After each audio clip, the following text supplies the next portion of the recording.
solo to When Cries by Jimi Hendrix. Um, so we start at the 13th fret. Now I'm playing it in standard. Um, they, of course, tune to E flat. But anyway, to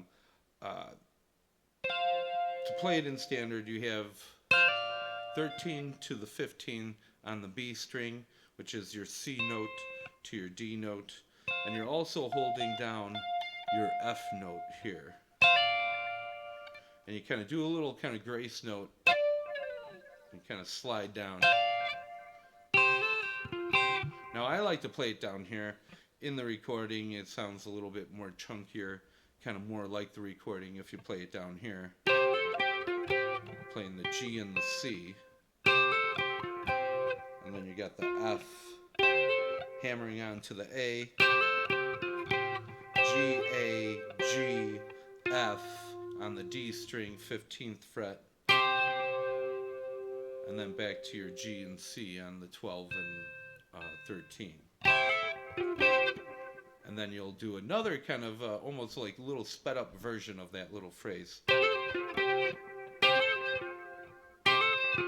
And you just end on that F.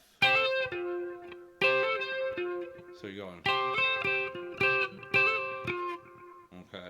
And again, if I like to play it down here at the 8th fret. So you're going.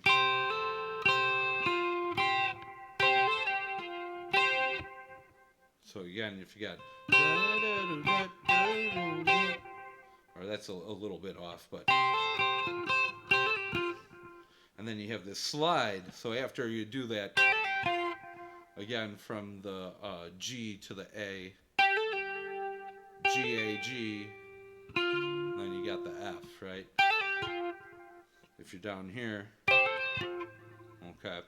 So far, just put it up to context up to that part. You have,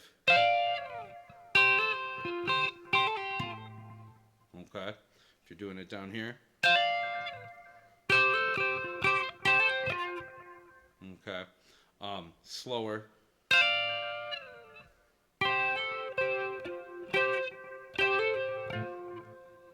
Okay. Slower down here.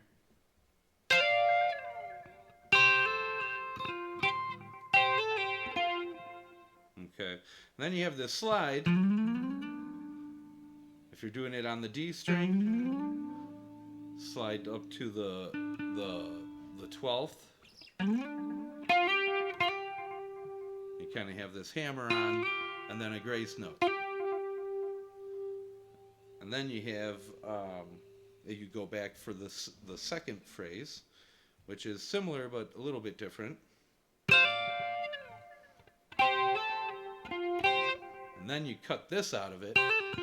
You don't do that. That's only the first time. After the second time, you only do, and then you go right into the slide, back up to the 12 on the D. And you go back. You end up back on this this F. So F, G, F. So I think it's more of like a hammer on. Just eighth notes, hammering on the eighth notes. It might be something like that if you listen back to it. You can kind of listen to the detail. I can't quite remember exactly how it was, but those were the notes. So that's the second phrase. There's another phrase, the third phrase. Starts out the same. It's got this in it.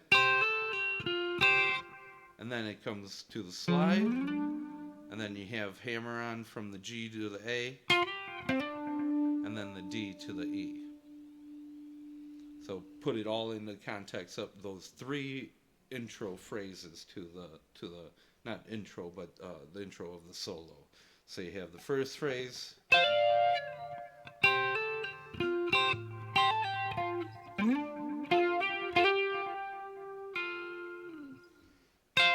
Second phrase.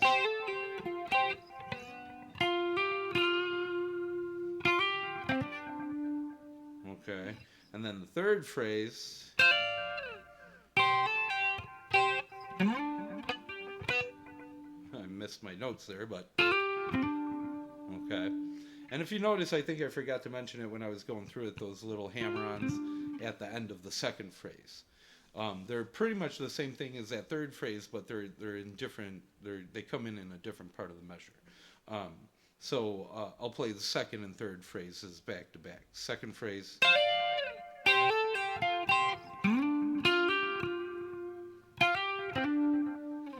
And then third phrase.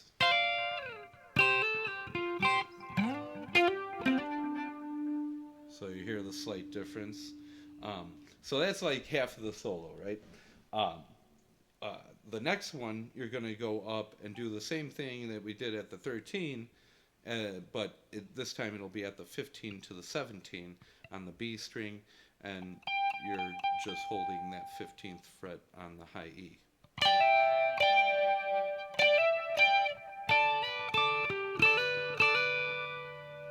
Now again, that's 15th fret, 15th position to the 10th position. Same thing as this, but not quite the same, but similar. You have these hammer-ons on the end. And then you go into this E flat, or B flat, where it's kind of similar to one of his other songs. Can't think of the name of it. Real popular song. But anyway, so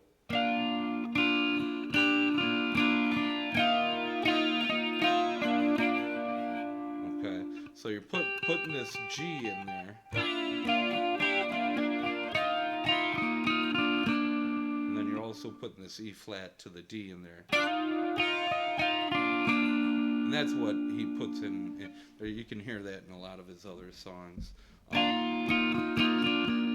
And then you come up here, do this little blues lick where you bend up to do a full step bend at the 12 of the B string, and you kind of staccato it, and then you kind of leave it up there and then bend down.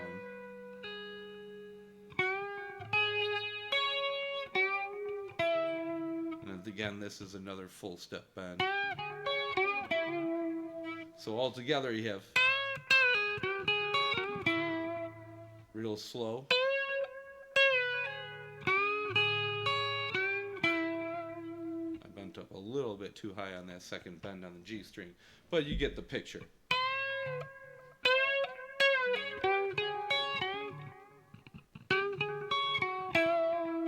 And that's a good kind of little bluesy exercise to do, just try and get that.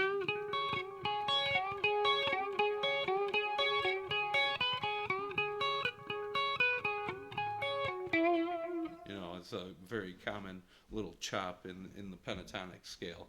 But anyway, again, and then you have this E flat, or I'm sorry, A flat, but actually that's the part before it. After you get the, you come back up here.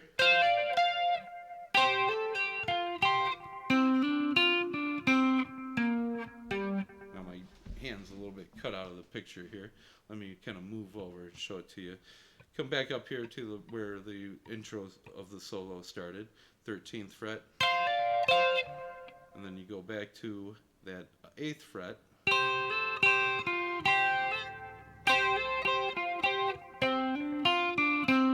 then you go all the way into the 5th position, or I'm sorry, that's just on the G string, C to D, you got the F, D, C, what is this, B flat, and A on the D string. So everything all in the context, you have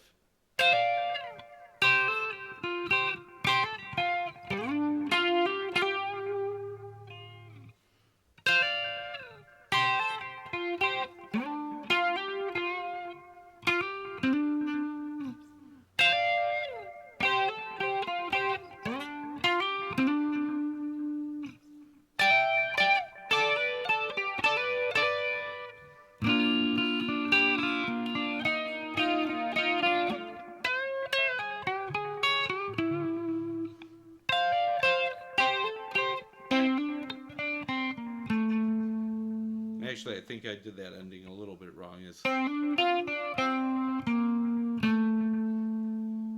kind of doing eighth notes and then quarter notes. D, E, F. Or I'm sorry, C, D, F, D, and then C is a quarter, F, or I'm sorry, B flat, and then A. So you have, so that's the whole thing, and then it goes into the second verse or whatnot. So see how we do with that, and we can kind of take it from there to get the other. There's a whole rhythm section to this.